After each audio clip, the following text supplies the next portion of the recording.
And if you would not like to be recorded, you can go off camera. We would always enjoy you being on camera though. We want to make sure by muting yourselves that we don't distract others. If you would like to be recognized, please raise your hand in the chat function. Please put your questions there. Additionally, there are built-in breaks or pauses to answer your questions. Should your question not be addressed this evening due to time constraints or whatever else, please email them to YDSC National Committee Members at gmail.com. The third and final housekeeping item on our list is to please reference your YDA Robert's Rules of Order cheat sheet that you will be receiving in the chat here shortly. I'm going to introduce our cast for this evening. Like I said, I'm Phil Ford. I use he and him pronouns, and I'm the narrator. Bree Spalding will be our convention chair. Austin Jackson, our parliamentarian. Erica Sampson, a convention delegate. Lauren Everett, all the way from Missouri, shout out. Thanks for joining us again as a convention delegate. So each year, every Democratic Party in every county across South Carolina gathers together for an annual convention. At the door, so I was like, oh, we're running.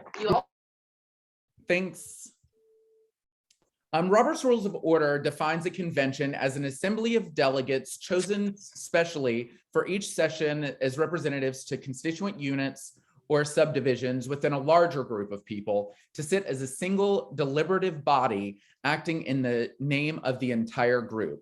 You can find that in section 58 of Robert's Rules of Order. In Palmetto County, at our precinct meetings in March, attendees will elect delegates to represent each precinct at this annual gathering. Palmetto County Democratic Party conventions are grassroots democracy in action and represent a powerful force in the Democratic Party. At this year's convention, we'll elect county party officers, delegates to the district parties and convention, and members to represent Palmetto County at the state executive committee. Delegates will also vote on resolutions written at precinct meetings in March. Conventions are fun, energetic environments where you can meet folks from all across the county. Our convention is open to the public, but only delegates elected at precinct meetings in March will be eligible to cast votes. And with that, I'll turn it over.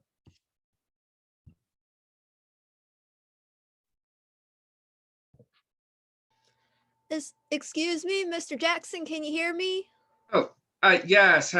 Yes, how are you? How are you? I'm doing well. I need to sign in. I'm a delegate. Oh, okay. So actually, I believe you're an alternate. Let me check. Let me check to make sure. Let's see. Okay. Oh, here we go. Okay. So you're on the. So you are on the alternate list. That means you can vote if Hattie Mae doesn't show up today. Got it? Oh, okay, yes, I got it. I'm only voting if Delegate Hattie Mae doesn't come. Thank you, hon. You're welcome. Hey, I need to sign in. Am I a delegate? Oh, hey, how are you, Erica? What's your last name again? I keep forgetting. Really? You know my last name. I want to be sure. Okay, I understand. It's Sampson. Sampson. Oh, yeah, sir. Yeah, so I found you on the delegate list. I got you as a delegate for Capital One Ward 234. Thank you for your patience. See you inside. All right, so as you can see, it is especially important to determine who is eligible to participate in the convention. That is why there is a process in place to ensure the elections and votes are done properly. Only confirmed delegates are allowed to cast votes. And now back to the Palmetto County Democratic Party.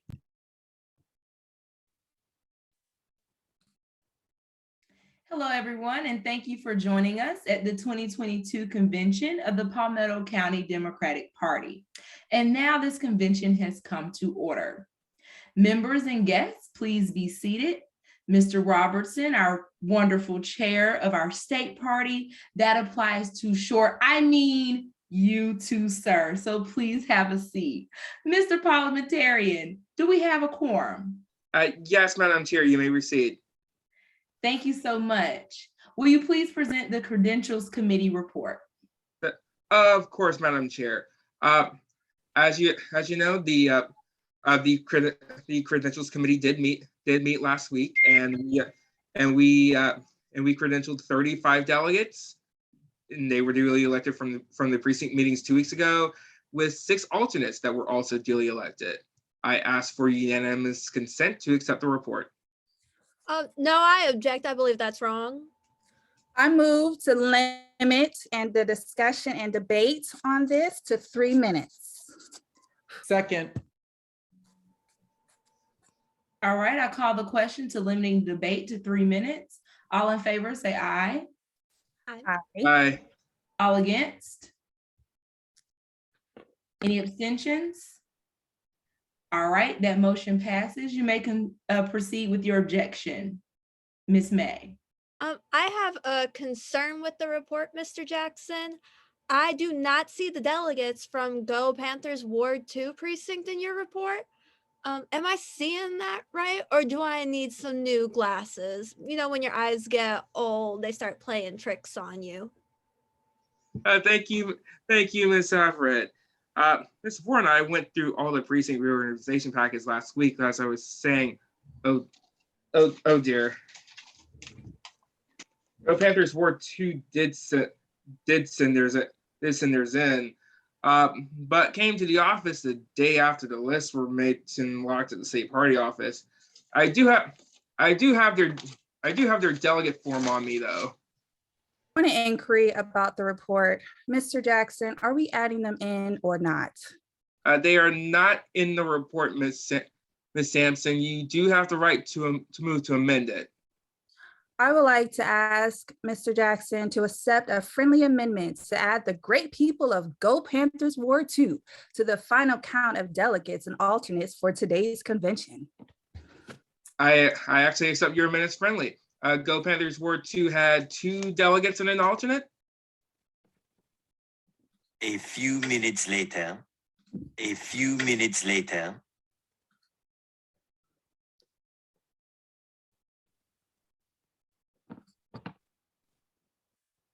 Now, let's move on with this. I call the question, seeing that the debate time has come to a close due to the previous motion that passed to limit debate to 3 minutes.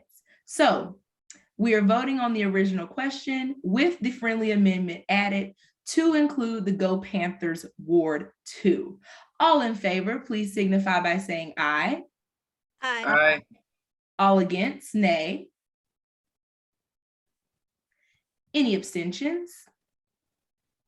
And it passes. Okay, so the first thing you saw in the last session was that the chair asked to determine if quorum was met. Following quorum protocols keeps an organization balanced and democratic. According to Robert's rules, the definition of a quorum is the minimum number of voting members who must be present at a properly called meeting in order to conduct business in the name of the group. A quorum should consist of a number that is as large as can be depended on or for being at present meetings. When the weather is not exceptionally bad as well. If the definition sounds a little vague, it is. And that's designed because all organizations are different. The next part you saw was a friendly amendment that was proposed and accepted by the initial person who made the motion and asking for unanimous consent. Unanimous consent is typically used in cases where there seems to be no opposition in routine business or on questions of little importance and in the presence of a quorum. You can save time in your meetings because I know we all see meetings that go too long or could have been an email. So you can save a lot of time by obtaining unanimous consent or general consent from the body. A motion may be amended as a friendly amendment if both the first and second of the main motion agree to the amended language. If they do not, the amended motion is voted on, and then the board returns to the main motion. Does anybody have any questions?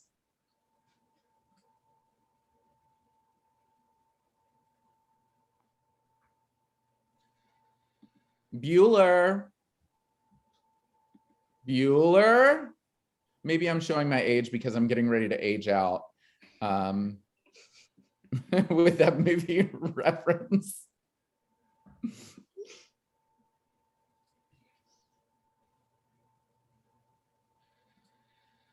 Don't be afraid to ask your questions. It may help you at some point, because clearly if Donald Trump's friends had asked questions of him, maybe we wouldn't been in the position that we've been in the last couple of years. No tea, no shade. Was that a question? No? Okay. No, All right, now back to Palmetto County.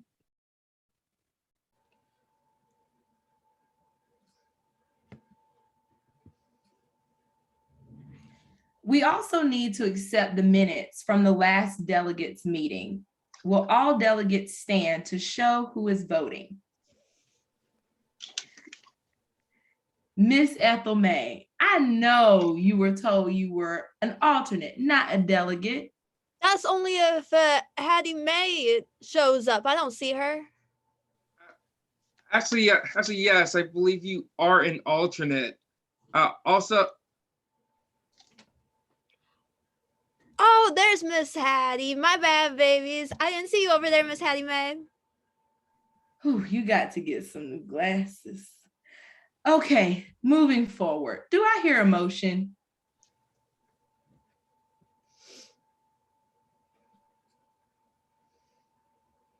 I would like to make a motion to accept the last meeting minutes. I second. All right, all in favor, signify by saying aye. Hi. hi. All against? Nay. Any abstentions? All right, we're now going into a brief recess. And scene.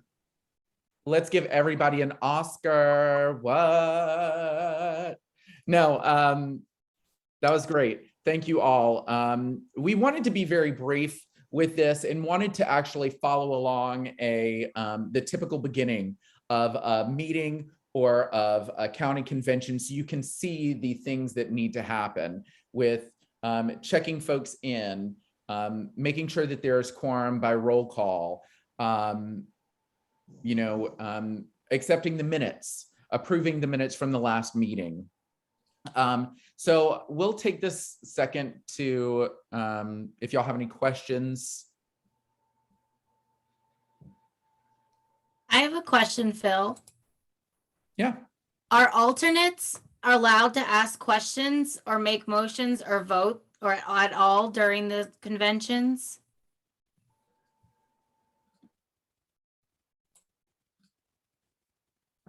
Mr. Parliamentarian. Okay, so I think I can answer this one. Okay, so I believe alternates are allowed to ask questions. I do not believe they are allowed to make motions or vote.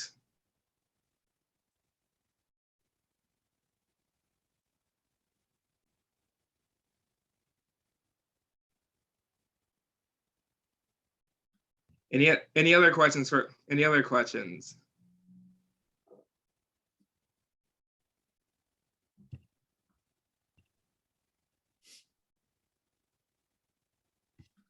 There we go, Kishana. Now I see the chat. Thank you very much for not making me feel so old. Ferris Bueller, yes, thank you very much. I have a question. Can you hear me? Hey, Michelle. Hi. Okay. The chair keeps saying any abstentions. I'm driving, so I'm not sure if I'm hearing the word correctly, but I wanted to know, what does that mean? Like, after you see if there's any nays, what does any abstentions mean?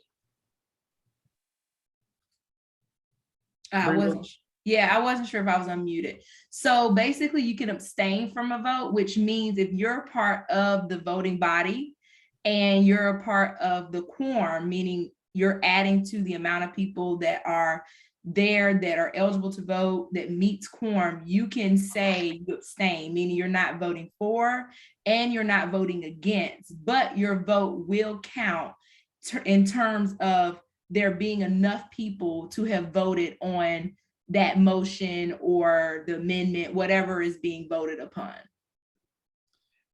A common time within a legislative body like the General Assembly that we'll see something like that is if there's a conflict of interest, there will be people that'll vote present or walk out of the chamber after they've said that they were there. So that's another reason why someone may abstain or be considered not voting. Do you still have to have quorum in the vote if anyone does abstain? That still counts towards your quorum if someone abstains. Okay, thank you. Yep, Jonah, I see your hand. Hey, so if someone just doesn't vote, they don't vote for, they don't vote against, they don't even say, they don't say that they abstain, they just don't say anything. Is there any difference between that and abstaining? Yes. So the difference is the abstention allows us to include them in the total number of votes. So if there's absolutely no vote, we can't include them as part of being a part of the vote. So there's the quorum that has to be met in order to proceed with business, but you want to keep that quorum. So sometimes you may see people leave in and out of meetings. So people may recheck to make sure they have enough eligible people there voting to meet quorum. So if you don't vote at all and you are part of reaching that number, you may be asked to cast a vote in order to satisfy the quorum that's needed to validate the vote. So a no vote, nothing at all, can be done. It will not count towards the counted number of votes because you're not giving anything. It's best to abstain when you can, because that helps the process, that helps your counting, that helps your quorum, and it gives you technically a vote. We are all on here very aware and very knowledgeable how important voting is. And I believe that's in every setting. So abstentions sometimes are tricky. I know a lot of people complain. I complain sometimes about council members, city council members, county council members abstaining from things because we elect them there to make a voice on our behalf. But at the same time, them voting to abstain is technically a vote because that is counted towards the vote tally at the end of the day.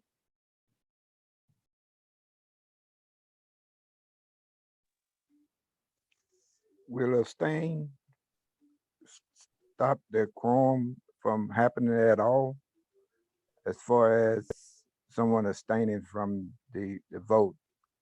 How many abstains will take you out of the quorum? Hey, Mr. Reginald, representing Richland County. Woo woo. Yes, it won't take, it will take you out of quorum if, because, well, it won't, I'm sorry, it will not take you out because the abstention counts towards a vote. So you would have 20 people voting, and let's say 5 of them vote for it, let's say 3 of them vote against it, and then everybody else abstains, then technically it still passes. So that's just a brief description of how that could work. Because they abstained, their vote is still tallied as a number and counting towards the number of people who voted. Right. So in other words, Mr. Reginald, if we have 25 people here and we had set a quorum of 13, and all of a sudden 14 people dropped off the call, we would no longer have quorum. Correct. But Okay. if we have the 25 here still, and the vote spread was very similar to what Bree just mentioned, we would still technically have quorum. Thank you. Yes, sir.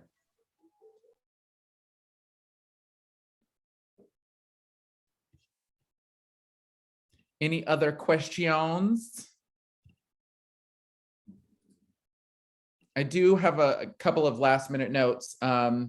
And if y'all want to add some questions to the chat box or raise your hand or just holla out, please do that.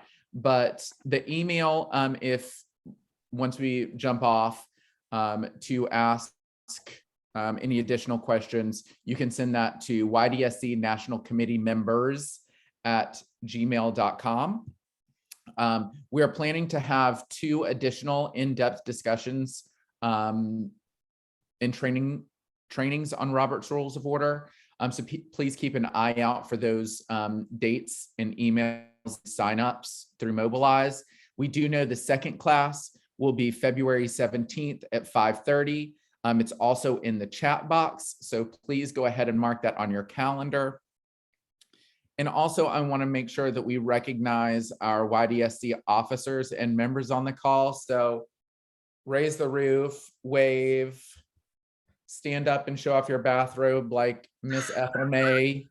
Right on. Thank y'all so much. We also, while we have you here, can we just go ahead and celebrate that we were named the best chapter in the freaking country? How about that? And this is part of the deal. Why? Big deal. So we should all be proud of ourselves, and thank you all who are young Dems at heart for supporting us and being here tonight too, and helping us be the best chapter in the country. I have a question. Yeah. Like South Carolina young Democrats are the best in the country? Yeah. Oh my, like how do they measure that? I'm curious. You can send in your report of everything that was done. And I'll just mention a few things, and Jenny, if you want to jump in, Bree, all of our other officers. These trainings like this to bring folks up to speed was a really big deal. We did a lot of work for candidates across the state on the federal, state, and local levels within the last biennium. Also, young Dems have really stepped up at the State House and advocating and lobbying and working to pass local ordinances. Have never seen it quite like this before. So all of those things kind of culminated. Jenny, I'm not sure if you wanted to add anything else, because I know that you had to write the report, but I was just kind of shooting from the hip there. Yeah, we grew our membership. We had a few of our young Dems get elected. Dr. Jermaine Johnson or Nico Brown were elected to office. I just thinking about how we increased fundraising. We did back to school supply drives with our Low Country Young Democrats. Shout out Brandy with all your amazing work you did with that. We paid for, I think, everyone's hotels, half everyone's hotels to get to nationals. We did an all-in National Day of Action for Jamie Harrison, where we did national fundraising and phone banking for him. We beat out basically all the chapters across the nation for the last 2 years of all the efforts we did from 2019 to 2021. So go us. That is amazing. And then we're taking over the state party too, because like caucus chairs, Brandy Matherly, shout out again, is chair of the Labor Progressive Caucus. And we've got young Dems taking over their county parties, taking over, caucuses, and just we got young people running for office now. We've got Kevin Eckert running for Congress, Judd Larkins running for Congress, Derek Quarles running for House. We've got our newest member of the Low Country chapter, Michelle Brandt, running for House Representative. I see you on here, Michelle, doing big things. Hey, I'm the one asking the questions. Girl, I know, but you out here doing big things, running for office. So we're proud of you. I also would like to comment. I tell you, this has been the most effective training. It was so real. It was only 10 minutes in that I realized that, this was actually, people were acting, and they were teaching us as they were acting. And so the materials you just sent out, the spreadsheet with some of the questions and the 2 pages with questions and answers, that is so effective. And I really applaud you. I'm chair of the South Carolina Democratic Business Caucus, Democratic Party's Business Caucus. So a lot of good for all of you. And thank you for what you're doing. You folks are really phenomenal. Thank you so much, Mr. Chair. Thank you, Mr. Ford. So with that, If there are not any more questions, comments, concerns, or comments from the peanut gallery, what I would love to do is to take a photo. Jenny, if you can take a screenshot, not sure if you'll be able to do that, but we'd love to take a screenshot in order to show folks that we attended today and help promote our next class. So with that, if you can get on camera, we would love you to get on camera. And I'll do a countdown so that way everybody can get their big smiles ready. Or Jonah, the hand symbol, I love it. So everybody in 3, 2, 1, and say cheese. Jeez. Okay, let's try that again. My screen didn't screenshot. Let me try that again. 1, 2, 3. Cheese. Jeez. There we go. Love it. All right, right on. So Well, good. thank you all so much. Again, the email address is YDSC National Committee Members at gmail.com if you want to reach out to us in the meantime. But we look forward to seeing y'all on February 17th at 5:30 again. Thanks, everybody. Bye-bye.